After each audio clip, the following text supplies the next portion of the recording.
Health is wealth. Injuries இல்லாமல் ஃபிட்னஸே கிடையாது. அப்போ நான் எவ்வளோ இன்ஜுரிஸை பார்த்துருப்பேன்.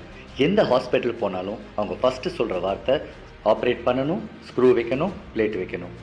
ஐயோ, எனக்கு இந்த ஆப்ரேட்டுன்னு சொன்னாலே ரொம்ப ரொம்ப பயம். அப்போ தான் V prime health care and therapeutic centre பற்றி நான் கேள்விப்பட்டேன்.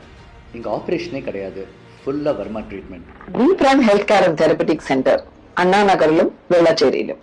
இங்க எங்களுக்கு இருக்கிற ஒரு ஸ்பெஷல் டிவிஷன் என்னன்னா நெக் அண்ட் ஸ்பைன் டிவிஷன். இந்த நெக் அண்ட் ஸ்பைன் டிவிஷன்ல என்ன பண்றாங்கன்னா நோ சர்ஜரி, நோ கத்தி, அது இல்லாம ட்ரீட்மெண்ட் கொடுக்கறாங்க. என்ன மாதிரி இஷ்யூஸ்க்குனா cervical spondylosis, lumbar spondylosis, disc compression, disc protrusion, அப்புறம் disc bulge. அது இல்லாம இந்த கார்டா equina ப்ராப்ளம்ஸ், அப்புறம் nerve compression, sciatica pain, frozen shoulder, இந்த மாதிரி இஷ்யூஸ் எல்லாம் சர்ஜரிக்கு போக வேண்டியவங்கள இங்க கூட்டிட்டு வர்றாங்க. இங்க என்ன பண்றாங்கன்னா cupping therapy, reflexology, needling, physio, Varma therapy. Anna Nagar மற்றும் வேளச்சேரியில் அமைந்துள்ள நமது V prime health care therapeutic centre மூலமாக கொடுக்கப்படும் சிறப்பு சிகிச்சைகள் cupping therapy, reflexology, knee healing, physio, Varma therapy, பாரம்பரிய தெரபிகள். இனி நோ சர்ஜரி, நோ மெடிசின். உங்கள் பிரச்சனையை சரி செய்ய இன்றே அப்பாயின்மெண்ட் பெற்றிடுங்கள்.